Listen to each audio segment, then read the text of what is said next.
¿Qué tal, amigos? Bienvenidos. Comienza Todas las Voces, el debate en vivo por Canal 4. Amenazas en el Parlamento. Amenazas en el Parlamento entre legisladores. Ocurrió y de ser así, caímos tan bajo. Vamos directamente a este informe. Existieron amenazas en el propio recinto parlamentario, amenazas de manifestantes que estaban identificados con un sector político, con el sector político mayoritario. Un diputado del mismo sector político, el diputado Óscar Groba, vino a amenazarnos con que me estaban investigando, que iba a tener consecuencias y que me tuviera las consecuencias. Yo no le había dicho nada y se puso a gritar de una manera que a mí me sorprendió. Yo creo que el diputado Goñi está muy nervioso, porque hay una presunta vinculación de conjunción pública, de derecho privado y derecho público, cuando él estuvo en la Corporación Nacional para el Desarrollo, que yo estoy investigando. Y al otro día, cuando comienza la Cámara, me quise sentar al lado de él para, en un tema de lealtad política, de decirle, mirá que tengo elementos por los cuales te voy a empezar a investigar. Viviana Ruggiero, como siempre, en el panel. Paola Escorza de El Observador. ¿Cómo te va, Paola? Muy bien, muchas gracias. Hay que decir algo. ¿Por qué comenzamos con esto? Y de pronto porque es un incidente que podría llegar a ser calificado como menor. Sin embargo, no lo es. Porque si se confirma lo que afirma el diputado Goñi, o si se confirma también la otra parte, lo que dice Óscar Groba, estaremos ante una situación de que habrá que creerle a uno u otro, es la palabra de uno contra el otro. Pero es gravísimo que entre legisladores se haya llegado a este estado de situación. ¿Cómo te va, Gabriel? ¿Qué opinas de esto? Muy buenas noches.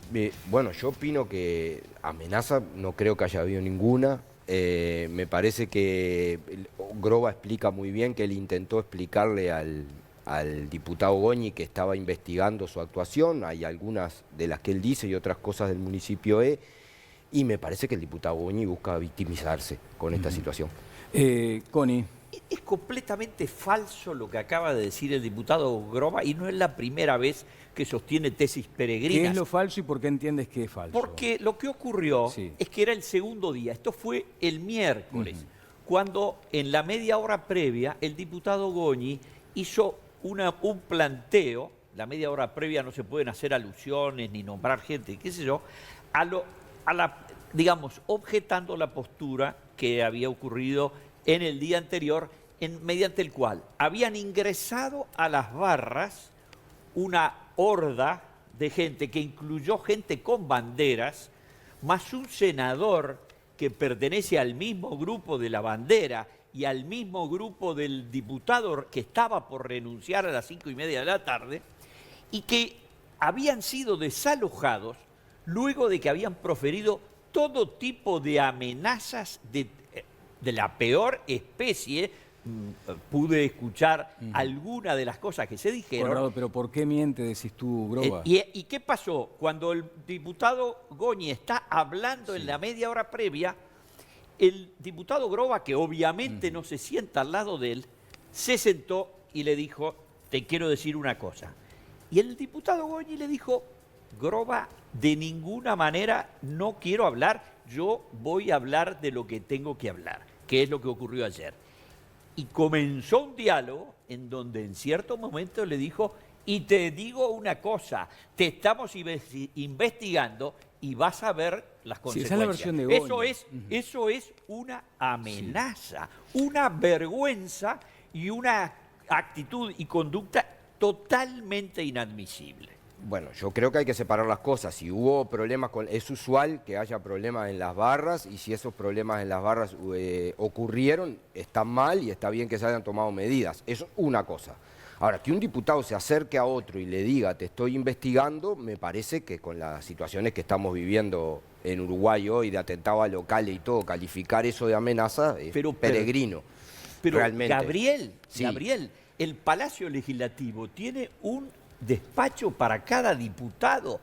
Los diputados que son personas de bien, si tienen que hablar un asunto privado y ayudarlo, como insinúa el exdiputado de tu partido, que ahora recibió la beca de ser incluido en la lista del MPP, como tantos otros recibieron beca antes y ahora, obviamente que lo que tenía que hacer era llamarlo al diputado y decir, quiero charlar contigo porque me quiero contarte. Bueno, son de esas charlas de ambulatorio también, ¿no? Cruzó toda la sala, Pero, sí. cruzó toda la sala a pesetearlo y que lo intuyó y lo vio venir el diputado Goñi y le dijo, Groba, no me hables, por favor.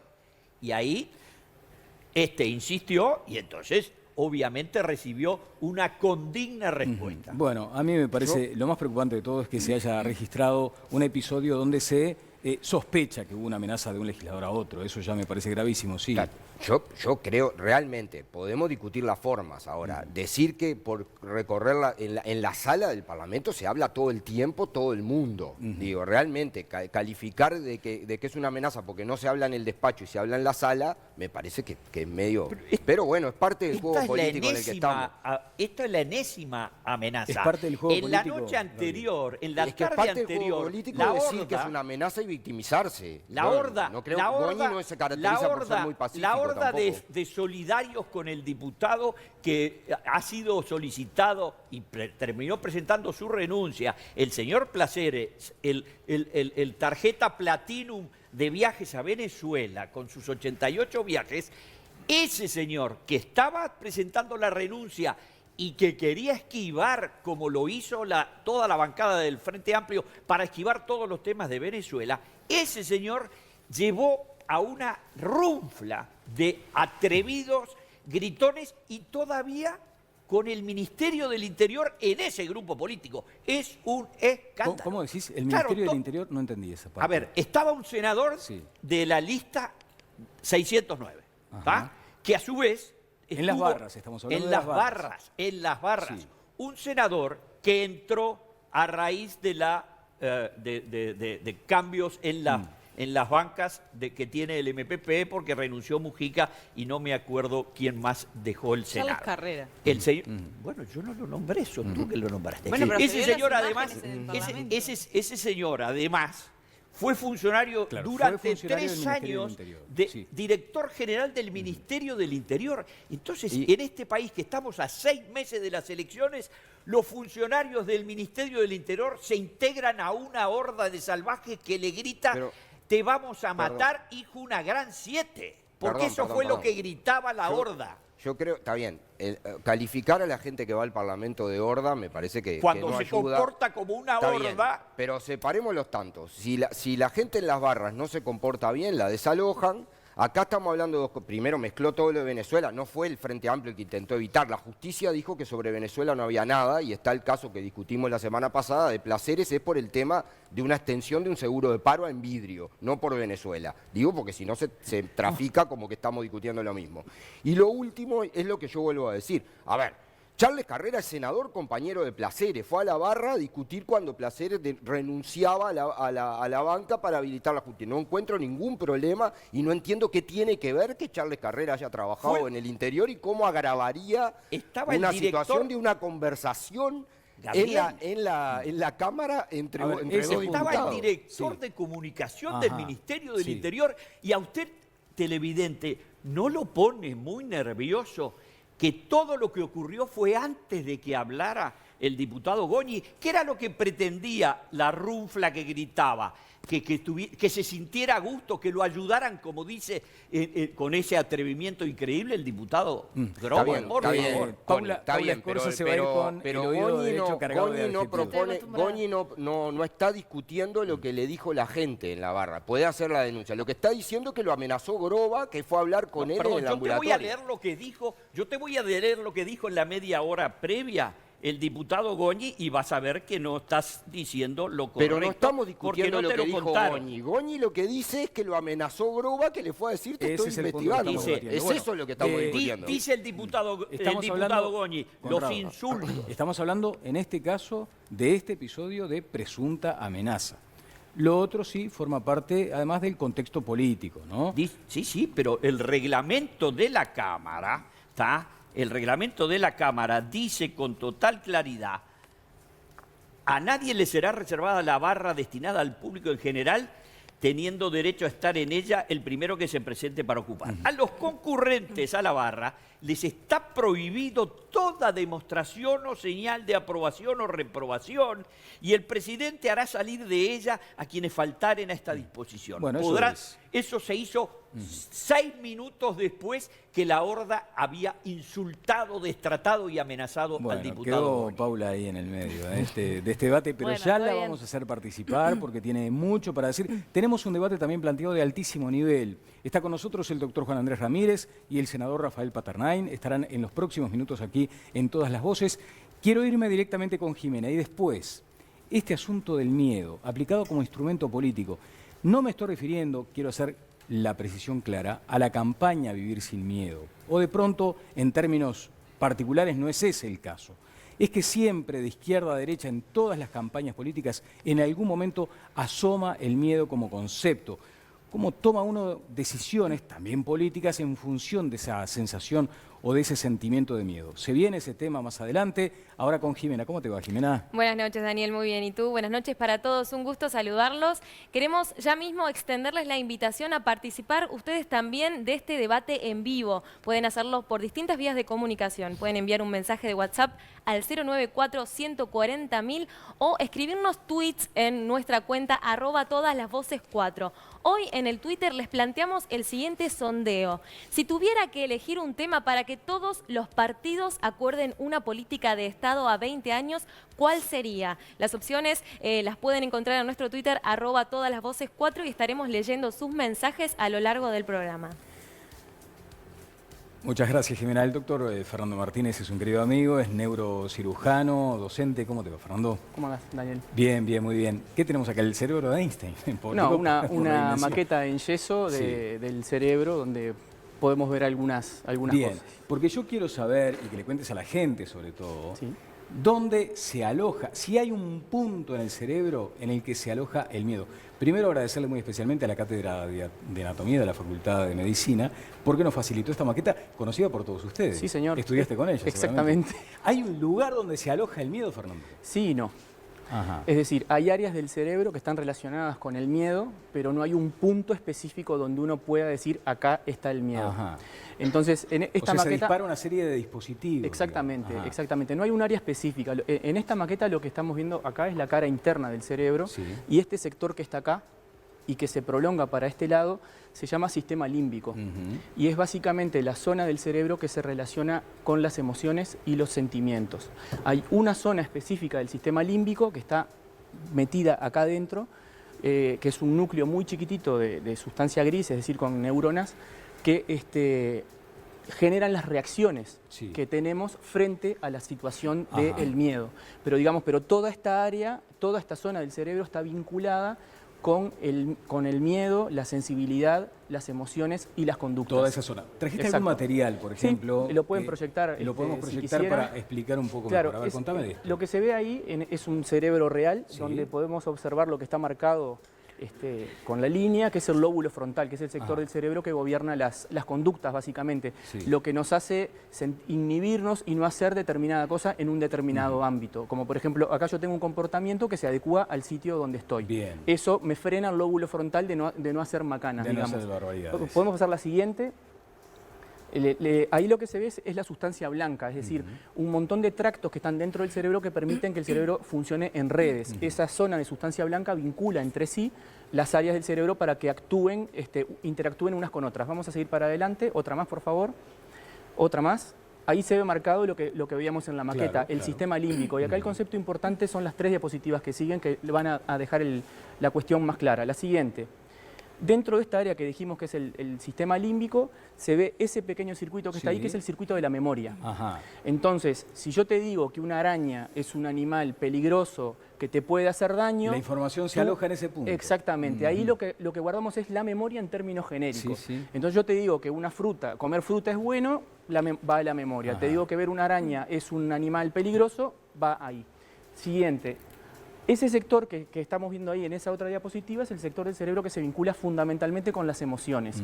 Entonces tú sentís un perfume, va a la memoria y la memoria te hace sentir una sensación agradable o desagradable de acuerdo a qué recuerdo te traiga ese perfume. Y la siguiente, y aquí es donde volvemos al pequeño núcleo amigdalino. Sí. El núcleo amigdalino es el que nos hace En tener... algún momento se había mencionado que la amígdala era la que alojaba el miedo, ¿no? Y después Sí. eso fue variando después Claro, con no, el paso no porque en realidad si tú estimulás la amígdala, Sí. generás en un animal una reacción Ajá. de defensa que uno asume que es miedo. Bien. Pero en el ser humano tendríamos que estimularle la amígdala con algo. Claro. ¿Con qué es? Con la memoria y con las emociones. Ajá. Entonces, si bien ese sector del cerebro es el que nos permite reaccionar frente al miedo, el que nos hace huir de una amenaza, por ejemplo, pero la sensación de miedo o la emoción que genera el miedo y los recuerdos que nos generan miedo, por ejemplo la araña, están ubicados en todo este sector del cerebro que se llama sistema límbico, que como te decía funciona como en redes. Ajá. Bueno, una clase de ¿cuántos minutos? 5 o 6 minutos, notable, Sí, yo Fernando, traté de no quitarte mucho está, tiempo. Está brillante. Aquí está entonces un poco la explicación y se apela, muchas veces, esto ya corre por mi cuenta, en todas las campañas políticas a movilizar entonces este circuito. Sin ¿no? duda, que además lo podés hacer. Ah, Porque, ¿cómo? A ver. claro, porque ¿por qué la araña te da miedo? Porque te enseñan que la araña es un animal agresivo. Yo te puedo condicionar por repetición a reaccionar con miedo a determinado estímulo. Ajá. Está Digo, muy bien. Notable, bien. Fernando. Muchas Gracias, Daniel, por la invitación. Bueno, y decíamos, no hay campaña que se salve en algún momento de este concepto o de invocar al miedo. Doctor Ramírez, ¿cómo le va? ¿Cómo ¿Qué tal? anda? ¿Cómo anda? Bien, muchas gracias por su presencia. Y a Rafael Paternain, Gracias, naturalmente, Daniel, un muchísimas gusto. gracias también, que ya ha estado por acá. ¿Hay como una apelación al miedo para esta campaña que desarrolla Jorge Larrañaga, por ejemplo? No, El concepto es vivir sin miedo. A ¿no? ver, en las campañas electorales se le puede traer miedo a la inflación, Claro. a la desocupación, ¿no? ¿Sí? Exacto. A problemas sociales, a mala educación, o sea, mala estructura formal para la educación de mis hijos o mis nietos a esta altura de mi vida. Y puedo tener miedo también a que me agredan o de ir a ver un clásico y que se precisen 1.200 policías para cuidar una hinchada y 2.000 de la otra, cosa absurda en el Uruguay de hoy. Pero la campaña de Larrañaga es una campaña absolutamente racional, no trata de... No apela a estos estímulos que se No explican. apela a esos estímulos. Lo que está explicando la campaña racional es, bueno, los uruguayos tenemos una sensación de temor o de miedo frente a la inseguridad por las violaciones que sentimos en los derechos más importantes, sobre todo en la persona humana, en su vida y en su integridad física. Tenemos, digo, eso no se necesita agitar nada. Digo, uno prende los noticieros todas las tardecitas y hay del noticiero hay 20 o 30 o 40 minutos de hechos delictivos con una gran información. ¿Eso es despertar miedo? No, darle información a la gente. Y la gente asume una conducta racional. Mis hijos no pueden salir de noche o hay que tener cuidado para ir a tal lado. Bien, Y hay esta es entonces una campaña basada en lo racional. Senador Yo Paterno. pienso exactamente lo opuesto. En realidad los miedos, más allá del soporte neurológico que obviamente los miedos comportan, también se producen socialmente, se gestionan socialmente. La inseguridad, incluso la inseguridad frente al delito, que puede parecer un fenómeno generalizable, en realidad es muy variable, ¿no? Depende del lugar donde se viva, de la edad, del sexo, de la condición socioeconómica, del grado de exposición a las noticias en los medios de comunicación. Es un fenómeno muy complejo que también se tramita políticamente. La geografía sociopolítica del miedo es un componente de las emociones y de los sentimientos socialmente constituidos. Y desde mi punto de vista, en un proceso largo en la sociedad uruguaya, esta campaña, que es el resultado de una acción política, lejos de apelar a lo racional, apela justamente a ese acumulado de sentimientos políticos, de sentimientos sociales, de un síntoma que es real aparte, dicho sea de paso. Eso es muy claro aparte por el eslogan, por la propia definición de la campaña, por la propia construcción de la campaña. Y además, en el curso de las argumentaciones, fundamentalmente lo que se hace es una promesa, una ilusión. O sea, acá no hay ningún componente racional. Se está prometiendo algo imposible de cumplir, ¿Qué es lo que que es se promete vivir y es sin imposible? miedo. No hay ninguna sociedad, no hay ningún individuo, no hay ninguna posibilidad de desterrar el miedo como una fuerza social. Una cosa es el delito, controlarlo, reducirlo, manejarlo. Es una promesa que apela justamente a ese componente emocional. Yo creo que ahí está el éxito político, el éxito en la recolección de firmas. Y luego un conjunto de argumentos, esta idea de defender a las víctimas, introducir la idea de que hay un caos, un desorden social, ¿no? Una situación de falta de control. Apelar a la propia idea del sentimiento de inseguridad es claramente un componente de una campaña que apela a las emociones, a los sentimientos, y cuyos resultados y cuya propuesta, lo podemos ver después, está lejos de dar satisfacción medianamente racional al problema. El doctor Rafael Porsekansky estuvo la semana pasada, va a estar con nosotros en los próximos minutos, y señalaba eso, ¿no?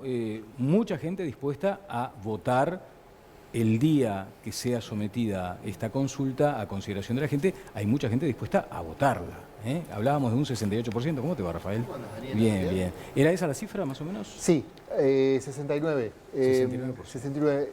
Una leve variación de marzo-abril dentro del margen de error. Como dijimos la semana pasada, la encuesta en las tendencias nacionales es muy parecida, la de marzo con la de abril, incluyendo este tema de la campaña de Vivir Sin Miedo. Y hacíamos una salvedad, ¿verdad? Que es el tema que una cosa es la predisposición teórica de la gente a votar por un plebiscito y otra es el voto efectivo. En especial, cuando ese voto requiere algo proactivo, que es ensobrar la papeleta, recordar que hay que añadirla a la lista por la que se vote, especialmente en un contexto donde como máximo, en principio, podría haber un candidato presidencial que apoye la reforma, solo si además diera vuelta el actual panorama dentro del Partido Nacional, ¿verdad? Paula Escorza, ¿cómo has visto desde el lugar de periodista todo este proceso? Bueno, a mí lo que primero me llama un poco la atención desde el inicio es el nombre que se elige para la campaña, porque ¿quién no quiere vivir sin miedo, no? Todos queremos vivir sin miedo en general.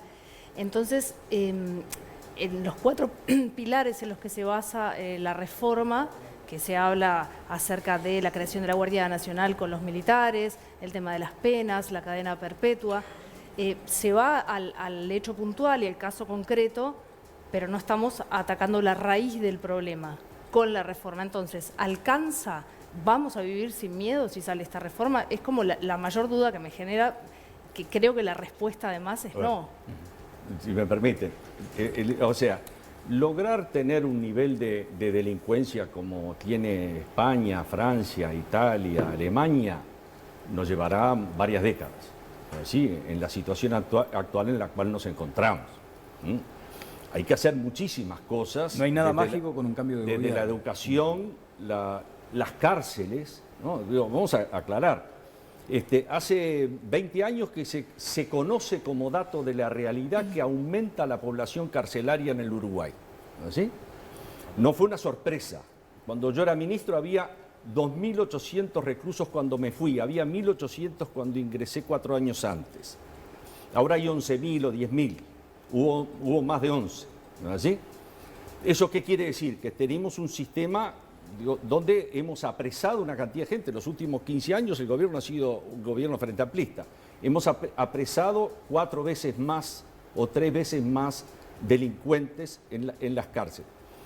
Hicimos algo para que las cárceles no fueran el 7º círculo del infierno del Dante, absolutamente nada. ¿No es así? Hoy se habla de que la reforma quiere aumentar las penas, en realidad no las quiere aumentar. Quiere cambiar la forma de aplicar las penas, pero las penas no se aumentan, aclarémoslo. Bueno, la cadena perpetua es un aclarémoslo. aumento, ¿no? Hoy en el derecho vigente hay 45 años, acá se dice son 30, o sea que no se aumentan las penas, pero aclarémoslo.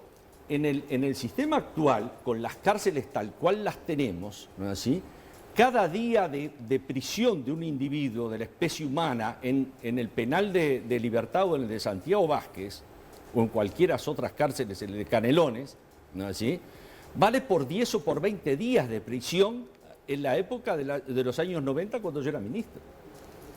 Me explico, la situación de indefensión, de tortura psicológica, de presión, de sufrimiento que tiene hoy un recluso en las cárceles del Uruguay está denunciado por Naciones Unidas, está denunciado por Amnesty International, está denunciado por todos los sistemas, por nuestro comisionado parlamentario acaba de hacer hoy o ayer hizo una acción de amparo para cerrar un módulo de Santiago Vázquez. Bueno, se sabía, o sea, no fue una sorpresa, no es un episodio de la naturaleza, una fuerza mayor imprevista que, bueno, que nos cae como una desgracia a los uruguayos, no. Sabíamos desde el año 90 para adelante, por lo menos que venía progresando.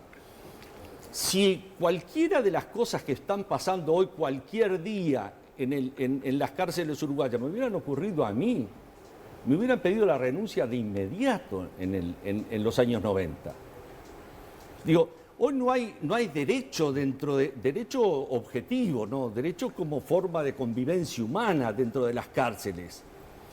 El derecho que rige es el derecho de los pesados, de los brazos gordos. O sea, Rafael, justicia a cualquiera. Gracias, no doctor vale Ramírez. nada la vida dentro de las cárceles. Rafael. Que el país tiene dificultades y problemas y nudos gordos en materia de seguridad, no lo vamos a discutir, lo podemos discutir en otro momento. Que el tema carcelario es un tema, como bien decía el doctor Ramírez, un nudo en el Uruguay, lo es hace 25 o 30 años, y tenemos que recordarnos a la década de los 90, principios de los 2000, con aquellos motines penitenciarios y aquellas masacres sangrientas. O sea, es un problema recurrente, es un problema grave. Perdón, ¿qué masacre sangrienta? ¿Qué masacre sangrienta? De los motines que hubo y algunos episodios muy severos y de profunda violencia institucional. A lo que voy es, no es cierto que en los últimos años no se han hecho cosas a nivel del sistema penitenciario. No es cierto, o sea, desde la creación del Instituto Nacional de Rehabilitación, desde algunos avances importantes a nivel de reducción del hacinamiento, de mejoras en las condiciones materiales, lejísimo todavía. El problema penitenciario además es producto también de esa presión social punitiva en la lógica del delito y de la política criminal. Ahora, esta reforma, que es el punto, no propone absolutamente nada decisivo para desandar ese nudo. Entonces, estamos haciendo un diagnóstico y al mismo tiempo dando una respuesta que no va al núcleo, al meollo del asunto. Todo lo contrario, es decir, la cárcel es un problema y ¿qué es lo que hacemos? Reforzamos esta idea del cumplimiento de pena, es decir, más tiempo derogando algunos institutos de carácter liberatorio que tienen una lógica dentro de un modelo progresivo, que dicho sea de paso, muchas de esas cosas ya están consagradas por ley. Entonces, hay un desfasaje entre el diagnóstico y la propuesta que yo creo que es pero engaña, digamos, el punto de quiebre, el punto de debilidad mayor de esta propuesta de reforma constitucional. Si me permite, voy a hacer una síntesis de las 4 medidas que propone la reforma. No se podían proponer una reforma constitucional 16 medidas porque no salía. O sea, siempre alguna observación podía haber de algún ciudadano, no me gusta esto, no me gusta esto, y no salía la reforma. Se eligieron las 4 que se parecieron más importantes y más simples de comprender por el cuerpo electoral a la hora de votar, ¿no es así? Pero todas muy eficientes a los efectos de combatir el delito. Con respecto a las cárceles, no hay reforma constitucional posible. ¿Qué vamos a decir una reforma constitucional? Las cárceles tienen que rehabilitar, ya lo dice la Constitución en el artículo 27. Entonces, decir algo en la Constitución para eso no, eso es tarea del gobierno y no lo hizo. Y sabía que venía, y todos los días aumentaba el número de presos y cada vez es peor el nivel de reclusión y de vida dentro de las cárceles. Las cárceles hoy son desde hace años delitos genéticos. Es como si uno tuviera una epidemia y el personal médico y paramédico trabaja en la calle para tratar de llevar a los hospitales a los enfermos y los hospitales estuvieran infectados de las peores bacterias y virus hospitalarios, entonces se muere toda la gente adentro porque se contagia de enfermedades peores. Aquí está eso es lo que pasa en la cárcel. La producción ha establecido esto, por ejemplo, ¿no? Bueno, aquí están las claves de la reforma: habilita allanamientos nocturnos por orden judicial, creación de una Guardia Nacional con 2.000 integrantes de las Fuerzas Armadas para cumplir funciones policiales, la cadena perpetua para delitos graves que sería revisada a los 30 años de comenzada la pena, eliminación de beneficios para acortar la pena en casos de rapiña, acopamiento, extorsión, violación, secuestro, homicidio, trata de personas y me tráfico permite, voy a de hacer drogas. una síntesis de cada una de estas medidas. Así que además no son novelerías, no inventamos la pólvora, vamos a aclararlo. Esto está en el derecho comparado. ¿Sí? En los mejores países del mundo en materia de derechos humanos y de seguridad interna están estos institutos. Allanamiento nocturno. El Uruguay es el único país que prohíbe el allanamiento nocturno en la Constitución de la República. ¿Por qué? Porque apareció en 1830. Los allanamientos nocturnos en 1830 no había luz eléctrica, había candiles y a la gente le entraba, la policía, si entraba de noche, entraba con antorchas. Imaginemos cómo es el clima de crisis o de alarma de si le ingresaban en horas de la noche, aunque fuera con orden judicial, orden escrita judicial. Pero hoy ningún país del mundo, por lo que yo conozco, en América ninguno, prohíbe los allanamientos nocturnos. Y nosotros fuimos tan prudentes en la reforma, en la estructuración de la reforma, que no dice que se permiten los allanamientos nocturnos siempre. No, por orden escrita de juez competente, cuando el juez tenga sospechas fundadas que en ese momento se está cometiendo un delito. Esto es algo además que es de sentido común. Si un policía pasa por la puerta de una casa y ve que están ahorcando a una mujer, ¿no es así? No va a la comisaría y le dice, señor comisario, pide una orden de allanamiento para mañana cuando aclare a las 7:30 de la mañana. Quedó entendido ese punto. Si le parece, vamos peloteando, porque además... Segundo, el allanamiento nocturno es fundamental para controlar la droga. Sobre el tema del allanamiento vamos a permitirle en todo caso la crítica. Está bien, pero déjame el fundamento. ¿Por qué el allanamiento nocturno es fundamental? Sí. Porque combatimos las bocas de pasta base, que es una de las peores penurias que tiene la sociedad uruguaya. Y es lo que formaliza, además, genera las pequeñas mafias que nos están asolando con otro tipo de delitos. Los narcos, micronarcos, son los que se hacen de dinero, compran armas y después rapiñan estaciones de servicio, etcétera. Son los mismos. Bueno, si quiere hablar del allanamiento. Bueno, yo creo que son 4 medidas que no tienen ningún grado de conexión ni de coherencia entre sí, que efectivamente no van a ningún aspecto sustantivo, porque el problema de los allanamientos nocturnos, como garantía jurídica, además que tiene un fundamento y tiene un largo fundamento, no resuelve el problema principal en torno a estos delitos o a estas dificultades, que es el problema de la investigación criminal, fundamentalmente de la investigación criminal. Pero no hay una necesidad en algún lado. Sí, el problema va por otro lado. El tema de los allanamientos nocturnos para el tema de las bocas de pasta base, el tema de la droga, es una fantasía de principio de los 2000 en torno a ciertos impedimentos que la policía decía que tenía para poder resolver un problema emergente. Hoy hay una política instalada en términos de combate al microtráfico que está dando resultados y no necesitamos violentar esta garantía institucional o constitucional. Eso en primer lugar. No me interrumpa, porque si no, no puedo seguir fundamentando.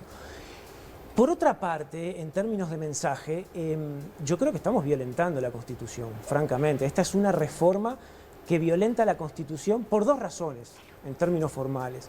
En primer lugar, porque introduce un paradigma de política criminal en el contenido propio de la Constitución. Yo no sé si esto es cuestión de derecho comparado. Estos son medidas, sí, de un cierto paradigma de política pública muy predominante también en países centrales a lo largo de los últimos 20 y 30 años, sobre todo en Inglaterra, en Estados Unidos, y que se ha ido expandiendo. Yo no me meto en cuestiones de derecho comparado. En términos de paradigma de política pública, estos son lugares comunes, es muy cierto.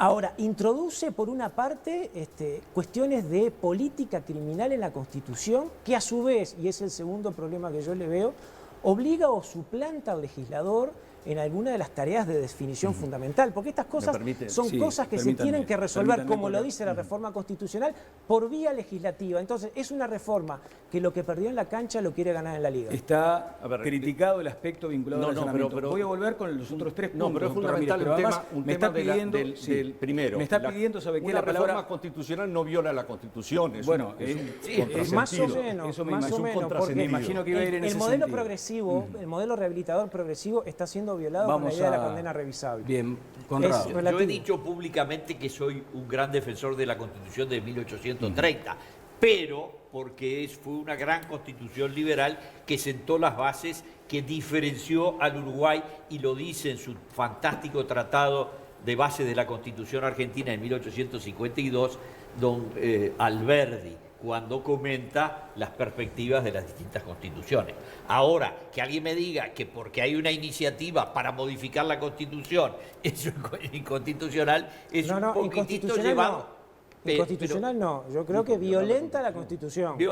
Usa la Constitución para generar un resultado político. A ver, en la Constitución de 1934 se incorporaron normas que venían del derecho italiano y alemán y la corriente que tenían que ver con el fascismo, que era la doctrina social y política de la época, digamos, paralela al comunismo.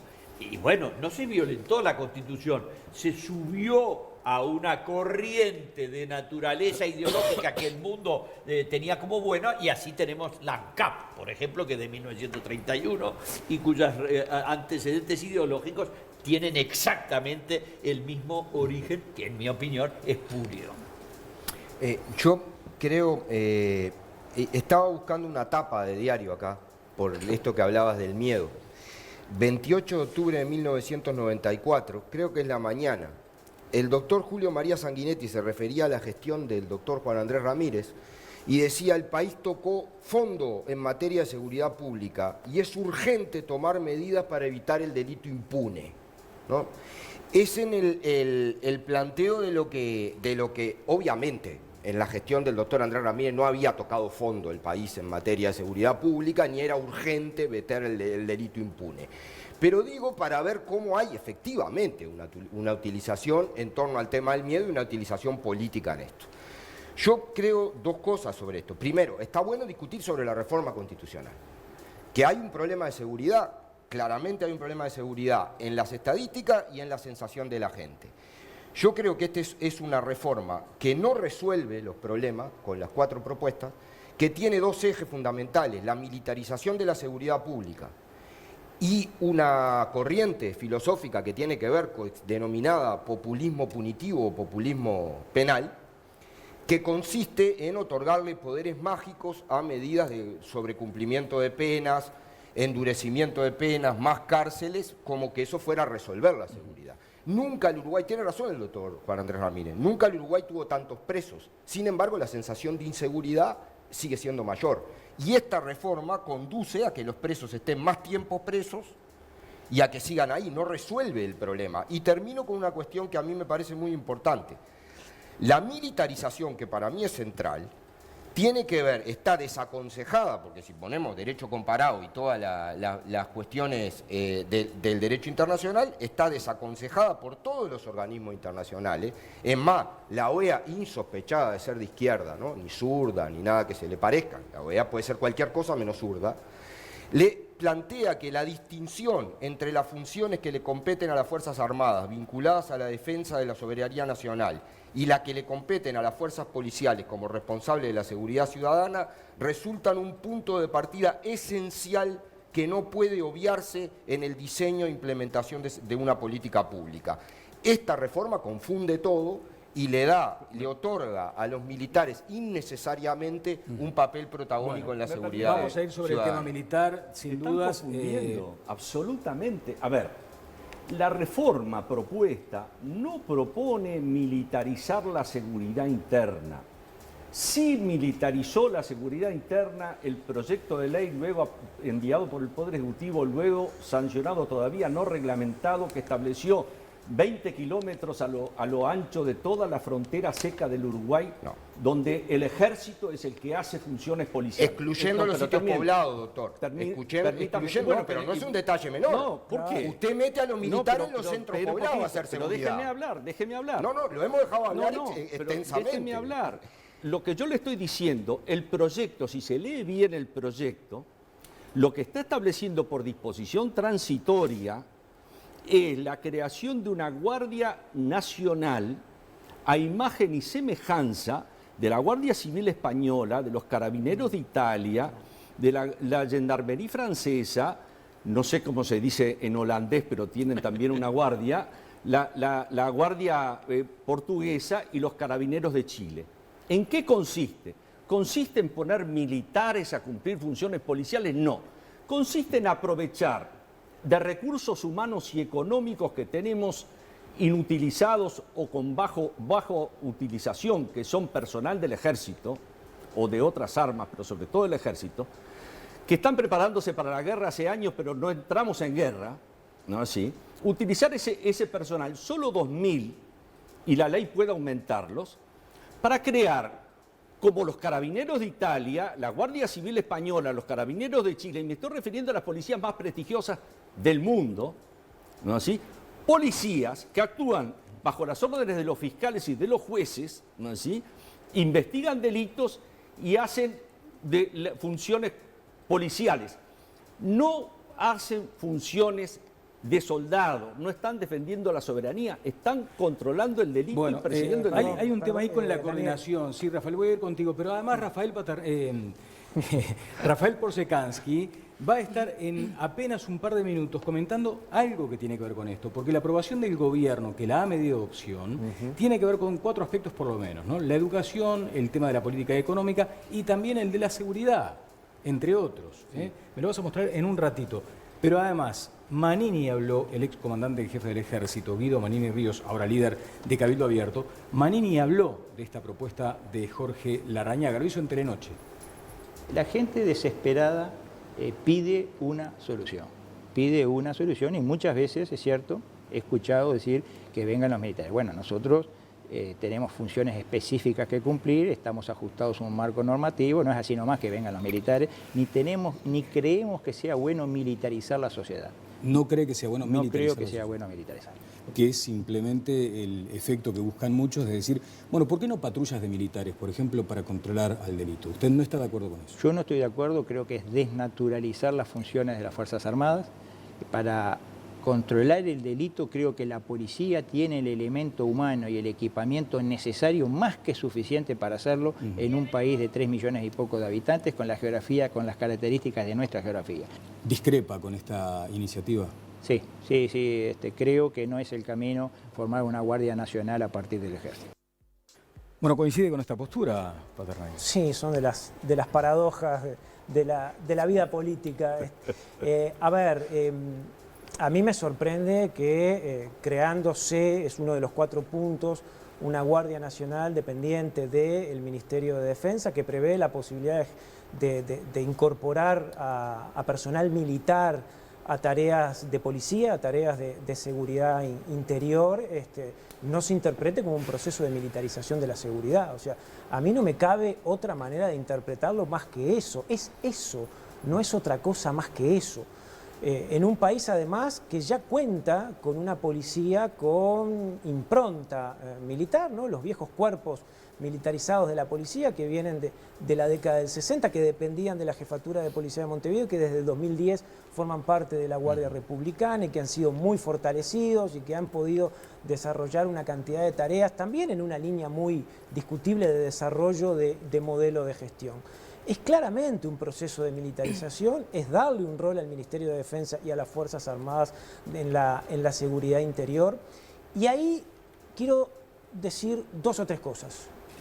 En primer lugar, se hace una comparación con algunas policías europeas o algunos procesos europeos que no admite el menor sustento comparado, entre otras razones porque muchos de esos cuerpos policiales tienen historias bicentenarias, son desprendimientos de poderes políticos monárquicos, de policías muy institucionalizadas que han pasado por varios capítulos, los Carabineros de Italia también con capítulos oscuros, y la Guardia Civil Española ni más ni menos que sustento de 40 años de franquismo, entre otras cosas, y los Carabineros de Chile también, más allá de la reconversión que estos cuerpos policiales tuvieron.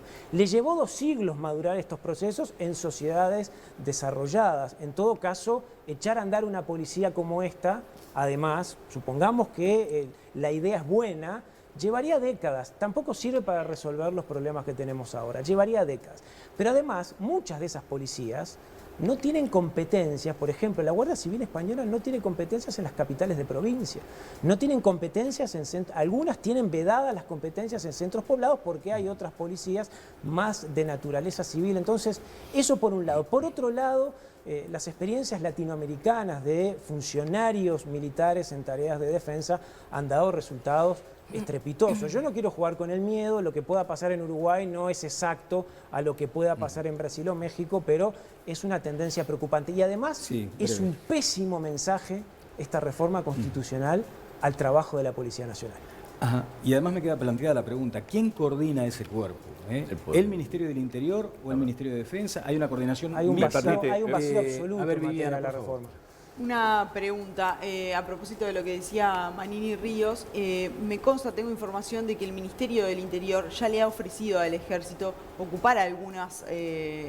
realizar algunas tareas. Por ejemplo, el Ministerio del Interior tiene 200 efectivos de la Guardia Republicana abocados a controlar el área de ingreso a las cárceles, ¿no? Y controlar las visitas cuando llegan. Esa tarea se la quisieron sacar a la Guardia Republicana y dársela al Ejército, que hoy en día controla el perímetro en las cárceles. Así como otras tareas, ¿no? Por ejemplo, controlar las plantaciones de marihuana. Ramírez, ¿ustedes no tantearon esta reforma en el ámbito castrense? Porque claramente por ejemplo, estas tareas que les propusieron no aceptaron hacerlas. Y por lo que decía Manini Ríos, tampoco hay un ambiente en el ámbito castrense. La Guardia Nacional nace con un proyecto de ley que preparamos Carlos Moreira y yo en el año 2004, si no me equivoco, que salió como proyecto de ley. Y conversamos con varios generales retirados, algunos y otros en actividad. La resistencia de los generales es que no quieren perder soldados. Es un problema presupuestal, porque no es un problema profesional. Si le sacamos 2.000 o 4.000 soldados o personal de la fuerza del Ejército para la Guardia Nacional, ¿sí? Piensan que le estamos quitando fuerza a la Fuerza Armada a la cual pertenece. ¿Y en los hechos no es así?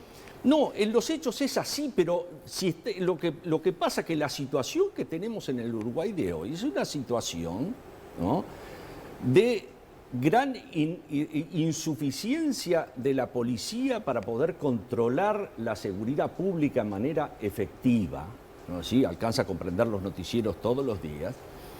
Y entonces, lo que estamos es echando mano a un recurso humano disponible, ocioso, ¿sí?, con una jerarquía, con una organización piramidal más eficiente. Por eso son mejores para determinadas tareas.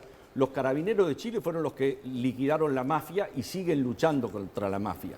La Guardia Civil es la que luchó contra la ETA, ¿no es así? Entonces, se necesita determinados cuerpos con otra cohesión disciplinaria para poder actuar en determinadas zonas donde la policía no llega. Hoy hay zonas del territorio nacional donde no hay derecho. Paula. Sí, se hablaba recién acerca de que esto no sería una militarización. Ahora se va a formar de alguna forma a 200 militares para que sean 2.000 militares para que cumplan esa función. Son dos fuerzas que tienen una formación completamente diferente. Usted mismo lo decía, se están preparando para una guerra que no va a existir probablemente. Entonces, ahí ya hay un riesgo predispuesto de poner a 2.000 personas que se están preparando para la guerra a patrullar la calle. Pero además, lo decía Manini Ríos... van a cumplir funciones policiales a la orden de los jueces y de los fiscales. Policiales, no para perfecto. patrullar. Bueno, para cubrir funciones policiales, más a mi favor entonces, porque están formados para ser militares y para ir a la guerra, como usted mismo decía. Pero además, Manini decía recién, él como ex comandante en jefe del Ejército no estaba de acuerdo, lo decía también Viviana. ¿Cuál es el mensaje que se baja a los efectivos? Esto no está bien.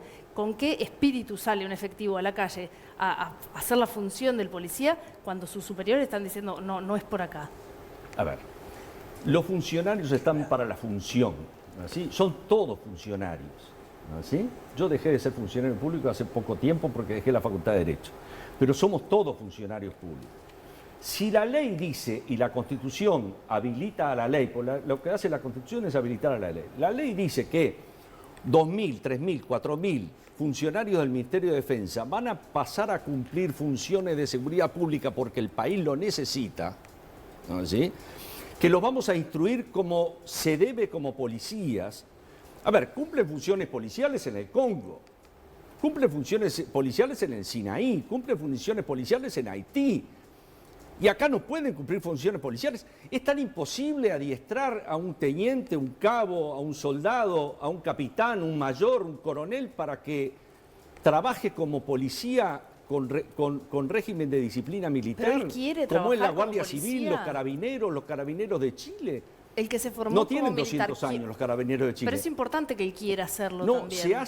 se hace un adiestramiento y una enseñanza y cumplen funciones policiales que pueden ser rotativas. El soldado, el coronel o el mayor o el capitán que cumpla funciones en la Guardia Nacional puede pasar 3, 4, 5 años como cumple en una función en el exterior y luego rotar con otros. Digo, la ley puede establecer distintos sistemas, pero la cuestión es esta. Tenemos 15.000 soldados o 20.000 o 30.000 soldados del ejército. Tenemos necesidades de seguridad pública. Tenemos, ejemplos extranjeros que fueron muy exitosos. En América, con países muy parecidos al nuestro como Chile, y en Europa, donde el nivel de criminalidad es la 10ª parte que en el Uruguay. Un muerto cada 100.000 habitantes. Vamos a equilibrar los tiempos, por favor. Sí, Paternay, senador. Los carabineros de Chile nacieron como policía civil dependiente del Ministerio del Interior. No fueron fuerzas armadas. Los carabineros de Chile empiezan a tener una investidura militar a partir de la dictadura de Pinochet. O sea que el origen ni siquiera es igual al que se plantea acá. Yo creo que escuchando los argumentos y las razones, o sea, menos cierra esta iniciativa, menos cierra.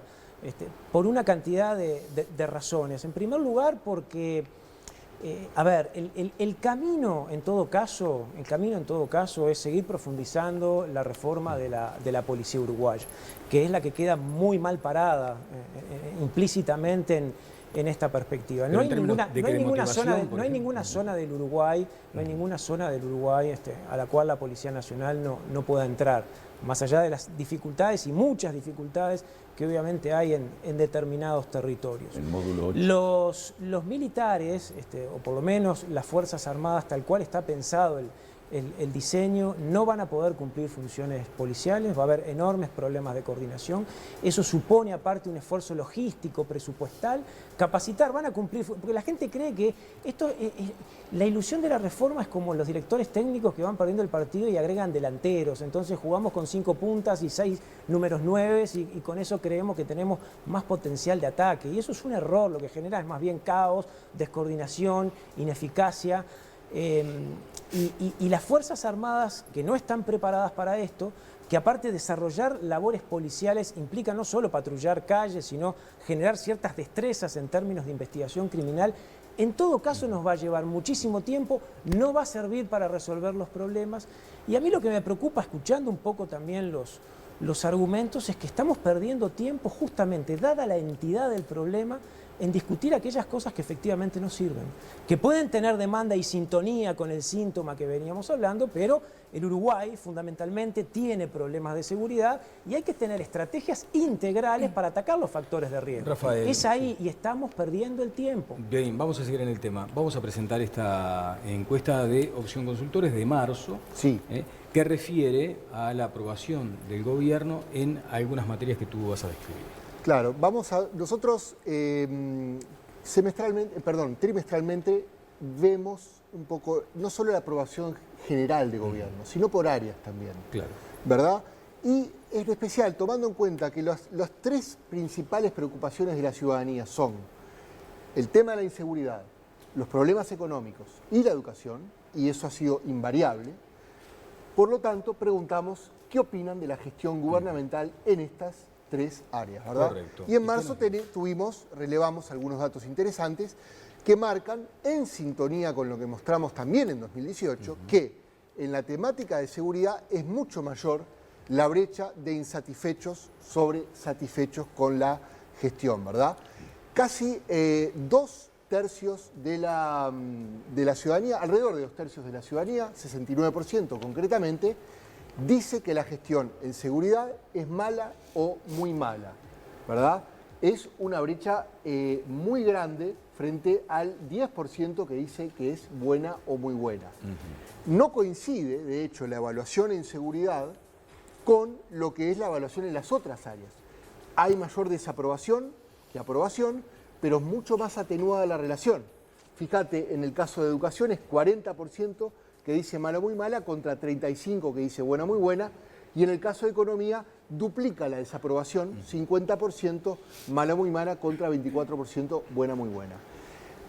¿Por qué se da esta mayor brecha en la temática de seguridad? Bueno, una de las variables que explica esto es que hay un segmento importante de los frente amplistas, de los que ahora votarían al Frente Amplio, que incluso consideran que la aprobación en la gestión en seguridad es mala o muy mala. Esto no suele pasar en el caso de los frente amplistas con las gestiones en economía y educación. O sea que estamos ante un problema serio para el gobierno y que está planteado, de hecho lo estamos discutiendo acá, como un asunto de campaña. Me voy con Jimena Savaris, luego sigo con nuestros invitados. Jimena. Sí, Daniel, ya vamos a mostrarles cuáles son los resultados parciales del sondeo que presentamos esta noche en Twitter. Lo pueden encontrar con el hashtag Opino en TLB y en nuestra cuenta @todaslasvoces4. Hoy les preguntábamos si tuvieran que elegir un tema para que todos los partidos acuerden una política de Estado a 20 años. ¿Cuál sería ese tema? La educación tiene un 57% de los votos de nuestra audiencia, un 28% la seguridad pública, el empleo un 12% y vivienda 3%. Vamos, 2.908 votos en lo que va de la noche y pueden seguir votando en nuestra cuenta de Twitter. Vamos a leer algunos mensajes, si recibimos aquí en pantalla, a ver si los llegamos a ver. Bueno, en breve vamos a mostrarles entonces los mensajes que nos están ustedes enviando a nuestra cuenta @todaslasvoces4. Bien, notable, Jimena. Había otros dos aspectos vinculados a la reforma. Sí, un pequeño aviso, ¿no? Así, la Prefectura Nacional Naval cumple funciones policiales desde siempre, y no ha habido problemas de coordinación. Depende del Ministerio de Defensa, es más, depende del Comando de la Armada, no depende de una Guardia Nacional. No es una Guardia Nacional, depende de la Guardia de la Armada y cumple funciones policiales a las órdenes de los jueces y de los fiscales. Y hoy custodia la seguridad pública en las 2/3 partes del territorio nacional. Me dirán, hay poca población, sí es cierto, pero todo el territorio marítimo del Uruguay, hoy con las 350 millas marinas, más el área común de pesca con la Argentina, triplica el territorio seco uruguayo. Y eso es jurisdicción del Ministerio de Defensa Nacional con el comandante en jefe de la Armada, Prefectura Nacional Naval, y cumple funciones policiales. Cuando hay un barco de pesca brasilero pescando y lo capturan, eso es función policial, no es de defensa de la soberanía. No están violando, no es un delito contra la patria que están cometiendo si fueran ciudadanos orientales los marineros. Es un delito o una falta de pescar sin permiso de pesca. ¿Sí? Gabriel, por favor. Esa es y es policía. Yo creo que es incomparable las tareas de la Prefectura Nacional Naval con cuidar las ciudades, enfrentar el delito en las ciudades. Hay una regla básica, además de lo que decía Paula, del entrenamiento militar. El militar para actuar necesita la definición de una zona y actúa sobre esa zona, no actúa en abstracto. Por eso cuando se define lo de la frontera se plantea que no actúa en centros poblados.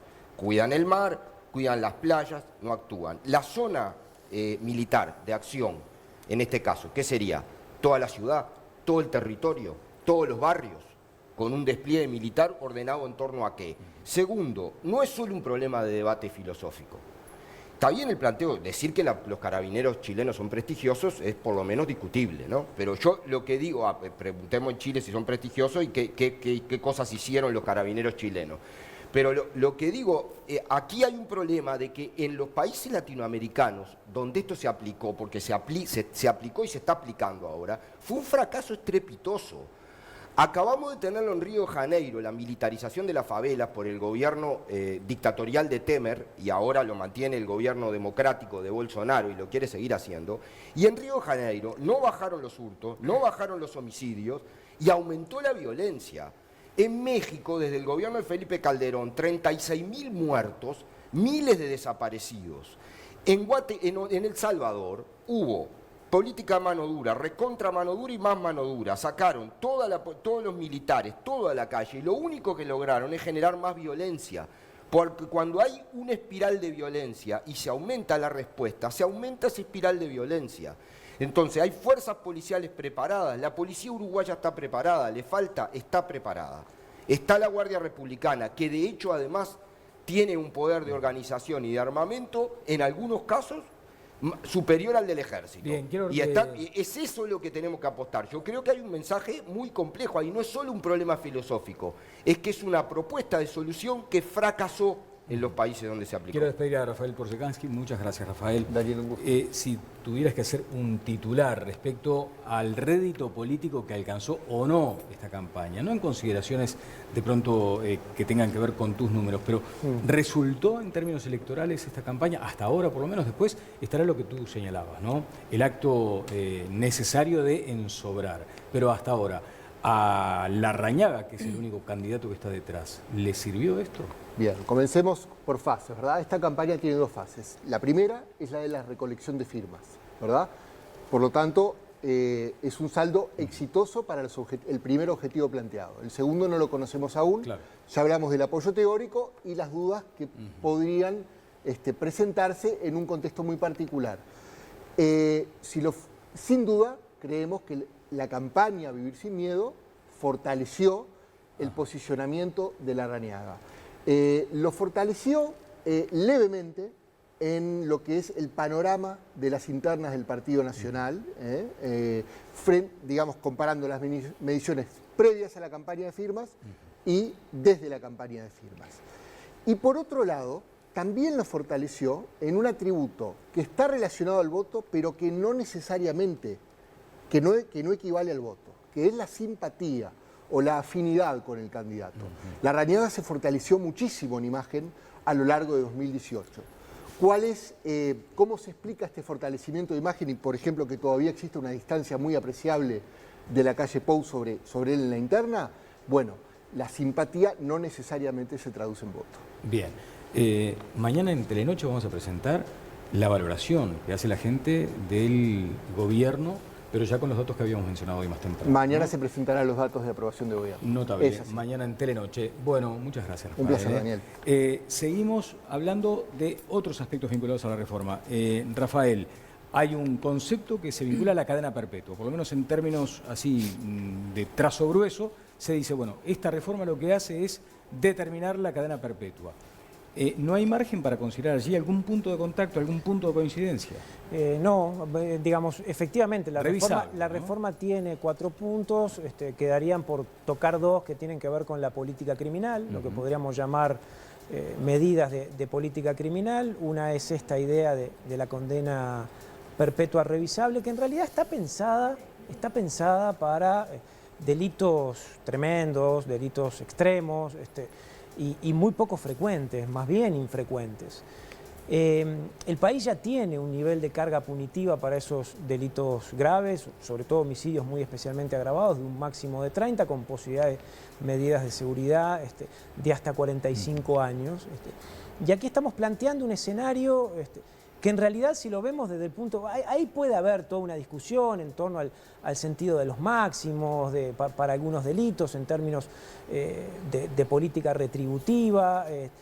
Yo creo que es un error fijar condenas extremas que no permitan además un cierto margen de discrecionalidad, porque puede haber motivos diferentes en algunos delitos iguales. Pero en todo caso, esto sí que tampoco tiene una vinculación directa con los problemas que aquejan a la gente, con los problemas que de alguna manera nos involucran ahora. En todo caso, si esta medida sale, bueno, evaluaremos dentro de 30 años qué efecto puede tener sobre estos delitos que son absolutamente extraordinarios. Entonces, ahí sí que me parece que lo que hay claramente es un componente de demagogia punitiva pura y llana. O sea, esta medida no se vincula en lo más mínimo con ninguno de los nudos de los problemas de violencia y criminalidad. Acá hay demagogia punitiva pura y llana, lo va a responder Ramírez. Ahora, una consideración puntual, permitime, Rafael, pero simplemente a propósito de lo que tú mencionas. El doctor Lacalle Pou se manifestó en contra de la campaña hasta que, a la luz de los resultados, dijo: Jorge conectó con la gente y con aquellas demandas de la gente. Una de las demandas de la gente en algún momento, ¿sabes cuál fue? Es decir, no quiero que la gente siga saliendo, cometiendo crímenes gravísimos, siga saliendo al poco tiempo de estar cumpliendo la condena. Bueno, eso no es así, ¿no? Hay toda una construcción en torno a esta idea de que la gente comete delitos gravísimos y entra y sale del sistema penitenciario, o la idea de la puerta giratoria. ¿Decías, Viviana? No, que hay ejemplos de que sí, de que realmente hay condenas que no... Yo tengo un caso de un homicidio hace muchos años, un homicidio que pagó por ese homicidio 2 años. Para ti no hay que revisar... Bueno, puede haber toda una revisión vinculada al delito, pero nada tiene que ver con la idea de la condena revisable. Y tampoco con la cuestión estricta, fijada y rígida de la sociedad, del cumplimiento efectivo. Claro, pero está bien. Uno puede haber o puede existir efectivamente este síntoma o esa demanda y algunos casos particulares, pero eso va por otro carril. En todo caso, el sistema debería tener para ciertos delitos graves o para algunas modalidades un mecanismo de intervención que eventualmente anticipe o mitigue riesgos.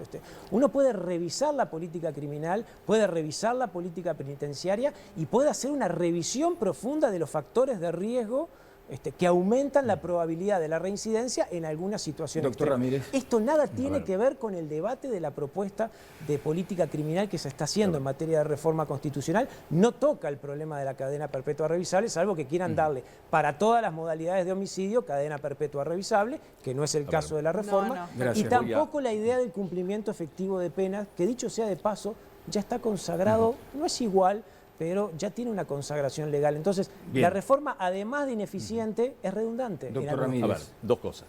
Primero, se critica porque queremos establecer, por ejemplo, que no haya libertad anticipada o liberación, que haya cumplimiento efectivo de la pena en determinados delitos. ¿No es así? La propuesta de Larrañaga se hizo pública en mayo del año pasado.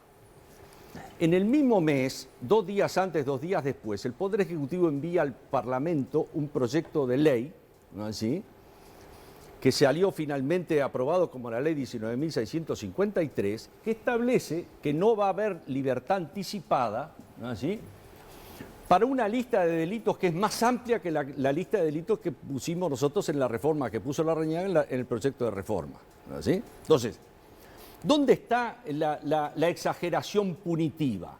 ¿En la reforma o en el gobierno? Porque es el gobierno el que puso. Es más, de dudosa constitucionalidad, estableció una presunción de fuga para establecer una pena, una medida cautelar obligatoria en determinados delitos. El Código, me explico, el Código del Proceso Penal establece que la privación de libertad antes de la condena es solo posible si es como medida cautelar, esto, para evitar que se fuguen o para evitar que amenacen a otros o para evitar que adulteren las pruebas. Si no es con medida cautelar, no se puede. Perfecto.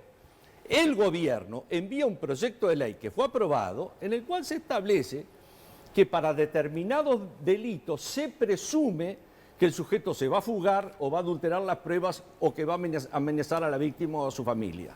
Y entonces lo encarcelamos a la fuerza. Eso hizo el gobierno, tiene un doble discurso el gobierno. Nosotros estuvimos en contra de esa medida. Bueno, perfecto, pero nosotros estuvimos en contra de esa medida, lo quiero aclarar. Yo me imaginé que usted no estaría estuvimos de acuerdo con la ley que se votó el año pasado vinculado a esto. Pero lo hizo el gobierno del ministro Bonomi. ¿No es así? Entonces, para todo esto, ¿se necesita una reforma constitucional o se podría hacer, por ejemplo, por ley? Porque hay gente que dice, por ejemplo, yo estoy de acuerdo con que hay que modificar los allanamientos nocturnos, ¿no? Dentro del gobierno incluso, gente que hoy en día está en primera línea y dice, yo estoy de acuerdo, no en este marco, creo que se podría hacer una ley interpretativa. Viviana, a ver, porque también hay que decir algo, ¿no? Hay un error ahí. Hoy en día los allanamientos nocturnos no se hacen, no en un hogar, ¿no? En un hogar. Sí, en un hogar. Estamos hablando, pero la gente por ahí no lo tiene claro. Estamos hablando de la figura del hogar. Pero tenés un error técnico. A ver. La reforma constitucional que nosotros proponemos no incorpora al derecho sustantivo constitucional ninguna norma que luego para derogarla haya que hacer una nueva reforma constitucional. ¿Qué es lo que normalmente se dice? Bueno, vamos a poner un 6% en la Constitución para la educación. Y si el 6% no funciona, tenemos que hacer una nueva reforma constitucional para modificar el 6%, poner un 4 o un 8. ¿No es así? Entonces, no pongamos en la Constitución cosas que después para modificarlas o derogarlas o sustituirlas hay que hacer otra reforma constitucional. Si se lee bien el proyecto, los 4 artículos constitucionales autorizan al legislador. Lo que estamos haciendo nosotros es remover obstáculos. Autoriza al legislador a establecer allanamientos nocturnos siempre que sea con orden escrita del juez competente, cuando el juez competente tenga sospecha fundada que se está cometiendo delito. O sea, lo que está haciendo es removiendo el obstáculo constitucional. Hoy no se puede dictar una ley de esa naturaleza. Con la reforma constitucional se puede habilitar el allanamiento nocturno. Después dice, el legislador podrá establecer que el cumplimiento efectivo para determinados delitos graves. Lo puede hacer el legislador. Después establece, autorízase al legislador a establecer la prisión permanente, ¿no es así?, revisable a los 30 años. Autorízase al legislador. Y después autorízase al legislador a establecer la Guardia Nacional. No con el allanamiento nocturno, pero con las otras 3 medidas se establecieron por disposición transitorias derogables por ley. Dice, mientras no se dicte la ley del artículo 27, inciso segundo, o del artículo 27, inciso tercero, o el artículo 85, numeral, no me acuerdo qué número. Mientras no se dicten esas leyes, la del allanamiento nocturno es una ley. Simplemente lo que establecimos es que el legislador puede establecer el allanamiento nocturno. Entonces se puede derogar. No estamos forzando al derecho positivo, estableciendo en la Constitución una norma que luego no nos arrepentimos. Si me permite, doctor. Se puede sacar por ley. Bien, la gente está opinando también. Jimena, por favor. Sí, vamos a comunicarles algunos de los mensajes que estamos recibiendo en nuestras redes sociales, @todaslasvoces4, y usando el hashtag Opino en TLB. Pueden seguir escribiendo en Twitter. El mensaje de María Costa dice, educación para salvar futuras generaciones de la maldita delincuencia que es en gran medida producto de la ignorancia. Por otro lado, Mari nos dice, Paternal le escribe, vivir sin miedo, ya lo hemos vivido de esa forma, no es algo imposible. Salir a la calle y caminar sin miedo, sin mirar por encima del hombro y que el corazón no salte cuando se escucha una moto cerca, son algunos de los mensajes que nos han estado enviando. Y queremos contarles que Todas las Voces sale a las calles. Salimos en Montevideo y estaremos yendo en todas partes del interior también porque queremos escuchar lo que nos dicen ustedes sobre los temas de actualidad. Y hoy quisimos saber cuál es su percepción sobre el futuro del país, el futuro personal. ¿Es optimista? ¿Es pesimista? Salimos a la calle y escuchamos lo que nos dicen ustedes.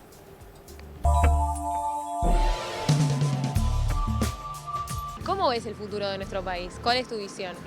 Somos un país que estamos en vías de desarrollo y creo que por el momento vamos bien y creo que como un país chico que somos podemos llegar a grandes cosas. Me pongo a pensar todo lo que está pasando y todo, no lo veo tan positivo. Y en realidad está mal, tipo, no avanza en nada. Yo soy inmigrante y lo poco que conozco es un maravilloso país. Llevan bien su economía. Sé que la situación está difícil para el país. Creo que no es un tema de política interna, sino que tiene que ver con lo que es la región. Esto ya se viene dando desde hace años. Y principalmente creo que nos afecta mucho la política económica de los grandes como Brasil y Argentina.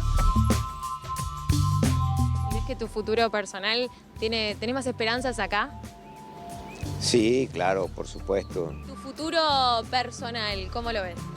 Y bien, yo qué sé, enfocado a mejorar y ayudar a la sociedad que mejore también. Yo como todo uruguayo trato de ser positivo. Sí, yo siempre soy muy positiva y siempre pienso en positivo. Tu propio futuro, ¿cómo lo ves?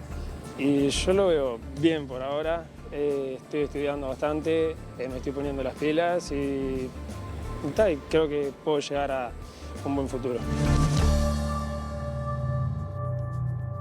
Bueno, allí estaba el trabajo de Jimena Savarís en las calles de Montevideo. No aplica aquello para el gobierno, digo, de los monitos sabios, ¿no? No se tapa los ojos, no se tapa la boca y desde ya no hace oídos sordos a los reclamos de la gente. En consecuencia, hubo un momento donde el presidente de la República dijo, este es un problema importante y hay que atenderlo de otra forma. Más o menos así se procesó un giro importante en materia de seguridad. Sí, ahí se dio uno de los cambios, pero vamos a historiar un poquito, brevemente para no aburrirlos, pero hay que recordar cuál fue la estrategia del Ministerio del Interior desde que Eduardo Bonomi está al frente de esta cartera en materia de seguridad. Y la realidad es que desde el comienzo de la gestión de Bonomi fue la intervención en zonas conflictivas. Ustedes recordarán los megaoperativos. Claro. Que comenzaron en abril del año 2011. El primero fue en abril en Chacarita de los Padres, un asentamiento que está allí sobre Camino Maldonado. Y uno de los mensajes que se quiso transmitir en ese momento es, bueno, no hay zonas rojas ni asentamientos en los que la policía no ingrese. Hoy Patternine hacía referencia a eso, presente. ¿no? Claro, porque en ese momento ya, 2011, se advertía de un proceso de feudalización por parte de la delincuencia de algunas zonas de Montevideo. Después llegaron los operativos Saturación, que básicamente eran lo mismo, pero cambiaron el nombre. Viste que nos gusta cambiar los nombres. Sí, bueno. Cambiaron los nombres, siguió siendo más o menos tomando lo distancia mismo. de aquel concepto de las racias, ¿no? Eso, no querían quedar identificados con aquel concepto. Pero ya en ese momento empezó a haber críticas y se decía que, bueno, estos operativos en definitiva estaban estigmatizando y criminalizando a la pobreza. En 2015 hubo un nuevo giro y se lanzan los operativos Aruera, ahí va, que tenían por objetivo el control de las motos. Apuntaban ya no al ingreso de barrios y determinadas zonas conflictivas, sino a las motos, porque se entendía que las motos eran los vehículos usados para cometer hurtos, rapiñas, que eran los delitos que en ese momento estaban creciendo. Y a fines de 2017 el Ministerio del Interior vuelve a cambiar su estrategia. Me impresiona, ¿esto fue como efecto de las políticas del Ministerio, este Sí, cementerio de miles motos, ¿no? y miles de motos incautaban, algunas se ponían allí sobre la calle Varela, donde hay bueno, creo que son estas imágenes allí en un predio de la Guardia Republicana. Era un cementerio gigante porque realmente se incautaron miles de motos. Y no solo se hizo acá en Montevideo, sino que se hizo en todo el país. Que cada tanto sobre este punto surge la demanda de la gente, que con razón dice, pero ¿por qué algún día no determinan que solo una persona ocupe una moto? Claro, pasa que después uno se enfrenta con cuestiones prácticas muy difíciles. Hay familias que se trasladan en motos muchas veces, eso también es inconveniente. Y decían, bueno, si no es a través de un chofer por moto o un conductor por moto, ¿por qué no les ponen el nombre en el casco? O les ponen un número de matrícula en la campera, en fin, en el chaleco ese reflectivo. O sea, son algunas de las ideas que también se mencionaron con respecto específicamente a este tema de las motos. Pero después hubo un avance. Seguimos. 2017 es el último giro en la política del Ministerio del Interior, con el inicio de los operativos Mirador, con un sociólogo al frente, que es el director de convivencia del Ministerio del Interior, Gustavo Leal. ¿Y por qué pongo foco y énfasis en con un sociólogo al frente? Porque eso tiene que ver con un cambio, ¿no? En quien dirige este tipo de operativos y también con la definición que se instaló de estos operativos. ¿Estos son los operativos hasta ahora en la zona metropolitana? Sí, estos son en Montevideo porque, a ver, hasta ahora hubo 22 operativos Mirador. La mayoría fueron en Montevideo, los estamos viendo allí algunos en estos puntos, también. pero también hubo en Canelones, en Salto y en Maldonado. Allí estamos viendo las localidades particulares de Canelones donde hubo, en Toledo, Las Piedras, San Ramón. Pero te decía que, ¿por qué destacamos que tienen un sociólogo al frente? Porque eso va con la definición que se hace de estos operativos. Se los presenta como una intervención del conjunto del Estado en un lugar donde hoy hay un problema de seguridad. Y cuando uno dice operativos Mirador, la primera referencia que tiene, o por lo menos lo que se le viene a la cabeza, son los chingas. Claro. Un clan familiar del que hemos hablado mucho en este último tiempo y que, ¿sabes cuánto hace que cometen delitos en Casaballe? Bueno, miré allí el gráfico, no podía creerlo, medio siglo de delito. 50 años hace que llegaron los chingas a Casaballe. La familia la inició Waldemar Ross, quien con su mujer tuvieron 10 hijos. Él fue asesinado por su nieto tiempo atrás, quizás algunos de ustedes lo recuerdan, claro. Y cuando murió a los 67 años tenía 7 procesamientos, 1 por homicidio. En la familia son más de 20, todos tienen antecedentes penales, tienen homicidios, tienen muertos. Hay personas que tienen 40 años y tienen 12 procesamientos. Hay otros que tienen 16 y ya tienen 2 ingresos al INISA. Hoy planteaba el caso, hay uno de los miembros de esta familia que cometió un asesinato en 1997 y en 1999 tiene otro antecedente por rapiña. Es decir, que por ese homicidio estuvo 2 años en la cárcel. Parece muy poco, ¿no? Y uno de los personajes o de las personas que ha resaltado, ha tomado mayor relevancia en este tema es Mónica Sosa, porque es a quien la policía o los investigadores catalogaron de líder. Y esta familia también muestra algunas de las fallas del sistema, ¿no? Una de las fallas es esto que te mencionaba, ¿no? Que una persona por un homicidio esté 2 años en la cárcel. Y otro ejemplo que tenemos es cuando la primera vez que se detiene a Mónica, se la detiene con sus hermanos. Y a todos se los acusa de haber cometido un delito de extorsión. Mientras los hermanos tienen penas de hasta 4 años de prisión, a ella le dan prisión domiciliaria por 6 meses. Una diferencia que uno se pregunta, ¿por qué son diametralmente distintas estas cosas? Porque además luego ella vuelve a cometer delitos, de hecho tiene un nuevo proceso penal por usurpación y ahora, días pasados, ustedes recordarán, es detenida nuevamente y bueno, está con prisión preventiva por violencia privada. Es decir, también es una familia que expone fallas en el sistema. Por casos como este es que desde el Ministerio del Interior se reclama también una persecución penal más robusta, algo que le planteábamos recién a Patternine y más consistente, ¿no? Ahora, ¿cuál es el pecado original que llevó a esta familia, a esta situación? El narcotráfico. Y que es uno de los problemas que estamos informando permanentemente. Y muy poco tienen en su historial delictivo delitos vinculados con droga, pese a que se ha informado sobre ellos como una familia que está vinculada al narcotráfico. Sí, de hecho se había mencionado, por ejemplo, que había conexiones de los chingas con el narcotráfico internacional. Eso parece que queda desvirtuado a través de este informe. Pero además, 50 años de delito en Casaballe. Uno presume que hace 50 años el tema de la droga no era el gran negocio. Había seguramente otra forma de vehiculizar al delito. A mí lo que me llama la atención es eso, que cuando se los vincula directamente con el narcotráfico y muy pocos tienen delitos vinculados a las drogas. Y preguntamos por qué pasa esto y nos decían que el delito de narcotráfico es muy difícil de probar. ¿Sabes cuánta gente hay en las cárceles por narcotráfico, por drogas al día de hoy? 1.227. A mí me llamó la atención porque a priori hubiese dicho que eran bastante más, porque sin duda que este es uno de los problemas por los que tenemos mayor inseguridad. Pero claro, es difícil de probar. Y sobre todo por la incidencia que tienen desde las cárceles estos muchas veces denominados brazos gordos, ¿no? de estas redes de narcotráfico. Vamos a ir a una pausa. Luego de ella hay un dato. Mañana habrá una reunión importante de los fiscales. Tenemos información, pero estamos terminando de chequear, así que después de la pausa se la vamos a confirmar. Lo cierto es que los fiscales están definiendo este momento como una situación crítica y hay novedades al respecto que se las damos después de la tanda. Todo esto por la saturación del trabajo que enfrentan por el nuevo código. Sí, también hubo un episodio días atrás que una fiscal adjunta murió en la fiscalía y eso es una situación que ha impactado mucho en los fiscales. Vamos a la pausa y seguimos adelante. Venimos con este dato que estamos chequeando en este momento aquí en Todas las Voces.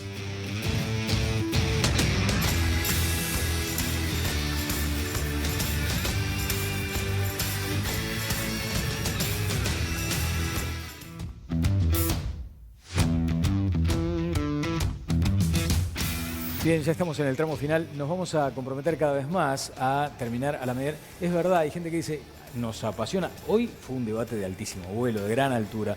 Pero hay gente que con razón dice, mañana hay que llevar a los niños a la escuela, al colegio, hay que ir a trabajar. Por favor, terminen. Vamos a hacer el intento de terminar a las 12, como límite. Muchas gracias, doctor Ramírez, también a ti, senador.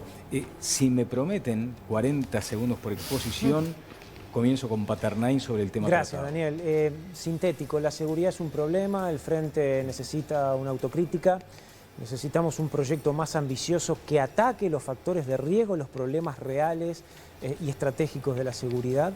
La reforma constitucional para esto es un mal camino, es una ilusión que no se va a poder cumplir. Son 4 medidas que tienen un nivel de descoordinación importante, que no van al fondo de los problemas.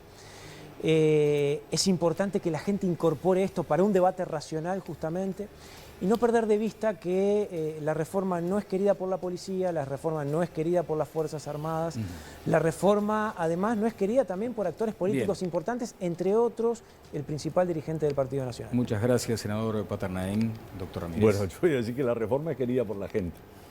69% piensa votarla. Lo que pasa que la reforma es, las críticas que yo he escuchado a la reforma no son a la reforma, es a otra cosa. No vamos a militarizar la policía, porque no es cierto, ¿no es así? Vamos a permitirle al legislador que modifique algunas cosas, como permitir el allanamiento nocturno. Vamos a permitirle al legislador que establezca la prisión perpetua revisable, como es en Europa y en Argentina y en Chile, ¿no es así? Y vamos a establecer un régimen de cumplimiento efectivo de las penas para los delitos más graves, autorizar al legislador a que establezca la prohibición de liberar a los reclusos, a los penados, antes de que cumplan la pena efectiva cuando los delitos son realmente graves. Gracias, doctor. De eso se trata. Gracias por el nivel del debate. Muchísimas gracias, lo apreciamos muchísimo. Murió Julio Marenales, un histórico, decía la precandidata Cossio, un imprescindible, se lo configura así. Allí está, murió Julio Marenales y tenemos aquí el tuit del MPP. Julio nos enseñó que en la vida hay que hacer lo que se dice y vivir como se piensa. Hasta siempre, compañero Julio Marenales. Gabriel. Bueno, creo que es un actor muy importante de las últimas décadas del Uruguay, de la lucha de la izquierda.